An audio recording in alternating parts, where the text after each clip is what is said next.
If you turned this video at one point off, then please tell me what the reason was so that I can improve.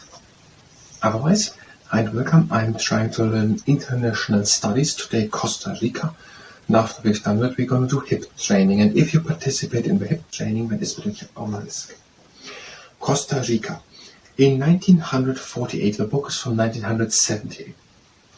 In 1948, Costa Rica abolished its army to make military coups impossible. So it can happen that the military has too much power, and that they basically, a general of a military says then that they are now governing the country. That would be basically a military coup. So basically there are politicians, the president is leading a country, but then there are soldiers and they have generals and officers who lead them, and all of a sudden one general says, I'm leading over the country. The president doesn't have an army to command, so the military or the soldiers, they are now commanding the country. That is basically a military coup. And Costa Rica said in 1948 that that does not happen. They don't have a military at all. Now, where is Costa Rica? There's no map. Here's a little map, and that map says it is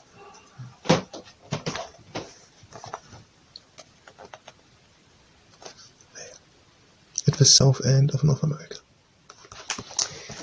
Now, I don't know where it's exactly, but it's pretty much where Panama is, where the Panama Canal is. So a bit north of Colombia, south of Mexico. But there are 2 or 3 other countries. Costa Rica. Basically, where Panama is. I couldn't find it. Yeah, that isn't it. Okay, 1948, the military abolished. As a result, it is now the only democracy in Central America and one of the few in the whole of Latin America.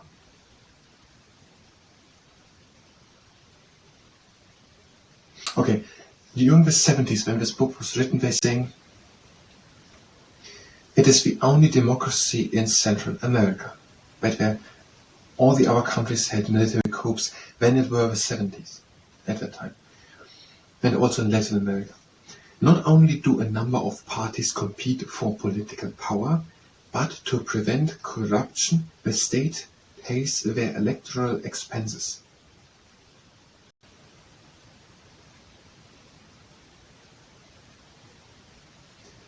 Okay, there are different political parties so that the people have a choice to which party they want to vote for, but also what these parties are having to give out to make their campaign, that they're going around and driving from city to city and saying and telling to the people, vote for me. That costs money. They have to pay for the gasoline, or they're making posters or making maybe television promotions or whatever.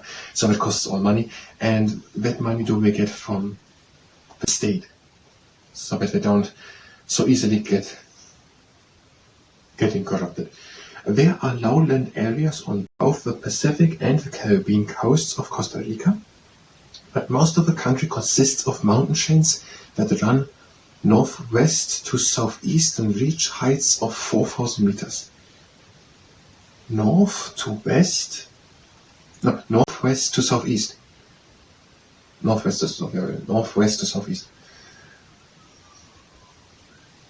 Okay, it has lowland areas at the coast, which it has to the Caribbean. So the Caribbean islands, with Bahamas, where Florida is, where the Gulf of Mexico is, and also to the Pacific side. But in the middle there are mountains, going from northwest to southeast. Between the 2 chains of mountains are the upland areas, which are the heart of Costa Rica. Okay, there are 2 big chains of mountains going down, from northwest to south, obviously, to southeast. And in between these 2 mountain chains, but still lying in the uplands, so high up, there is the heart of Costa Rica. The rich volcanic soils are good for growing coffee, and the slopes provide lush pasture for cattle. Okay, it is volcanic there, and that makes the soil being good to grow food, and also to the all these slopes there with lush pasture, and their cows and cattle can feed. Until the 1930s, bananas were grown on the Caribbean coast. Attacks by disease, however, forced cultivation to be moved to the Pacific coast. Okay, Until the 1930s, on the Caribbean coast, Costa Rica was planting bananas. But when there were diseases, and now we're planting only to the Pacific, at least in the 70s. There has been some exploitation of gold and silver, but the reserves of iron ore and bauxite, which exist in some quantity, have been developed only recently. Iron ore, is it iron ore one word, or is it iron and ore? Or another word for gold? Okay, gold and silver were mined, but not so far iron ore and bauxite. But they exist in quantity. And recently, so in the 70s, they started to mine them. Similarly, although 4/5 of Costa Rica is richly forested, there is great scope for further exploitation of the forestry resources. I don't really know scope. Do I mean there are 4/5 of forest? That means there's a lot of place to cut all the trees and make farming? Are we suggesting here that there's a great potential, a great opportunity to cut a lot of forest down? I think that is what we want to say, that there is that possibility. Where is it? 4/5 of Costa Rica is forest. There is a great scope for further exploitation of the forestry resources. What does that mean? That the people there envisioning to cutting all the trees down and making farmland. Industry is mainly food processing and manufacturing chemicals derived from sulfur. So that explains, that fits together with the volcanic thing.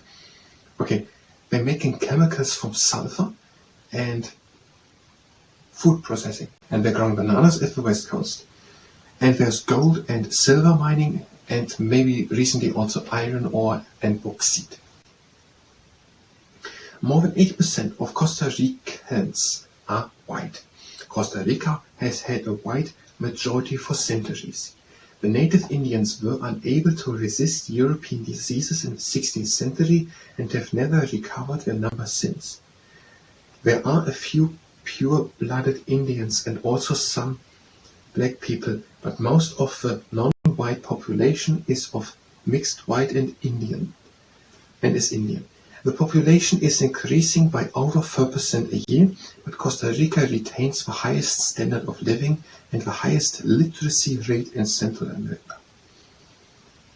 Okay, they're saying that many people who are living there having a white skin, and they are telling here that the reason for it is that they are saying here that the people died of diseases in the 16th century. The population is growing and it has a high standard of living compared with other countries of Central America, and there are many people who can read and write compared with other countries in the world.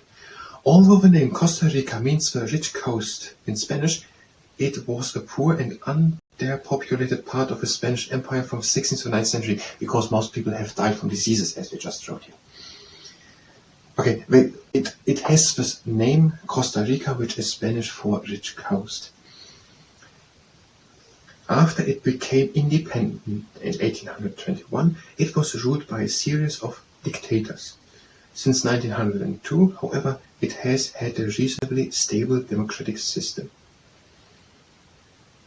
Okay, it gained its independence from Spain in 1821, and it had multiple democratic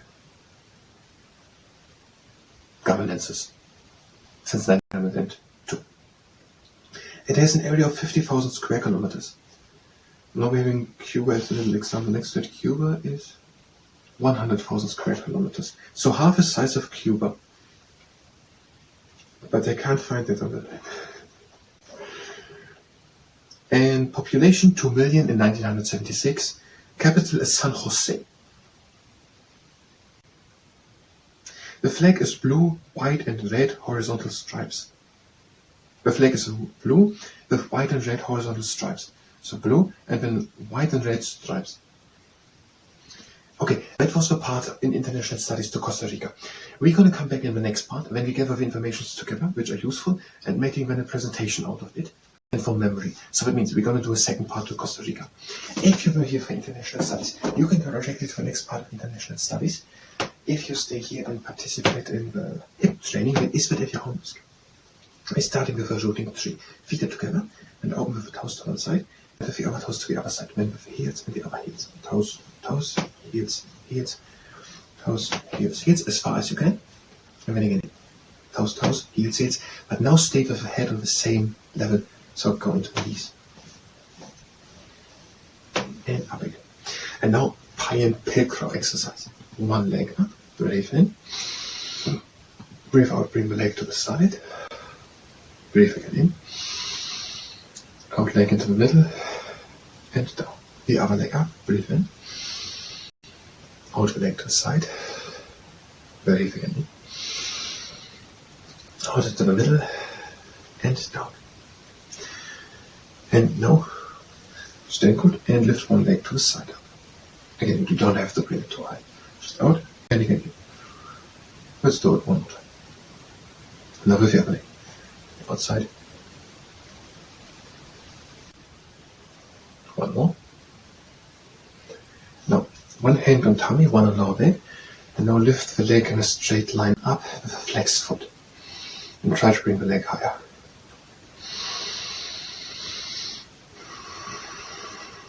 And now bring the leg up, pull the leg up, point with the toes down, and relax the leg.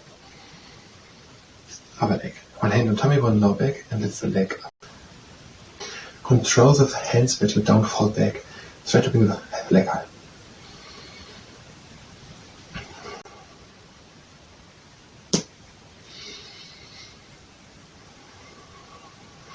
And leg out.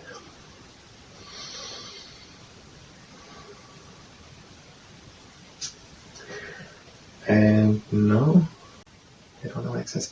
Go wildcatter. Stand good on one leg and turn over to the leg. Go down into the knee. This can go into the knee. Into the knee. Over slowly to the other side. And come up. Upper knee. Stand good. Turn over to that leg. Down into the knee.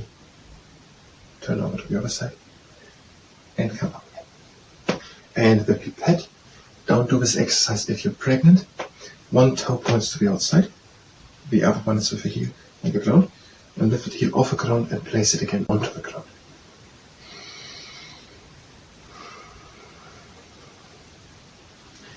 Other leg, heel onto the ground, and lift the leg off the ground and place it again onto the ground.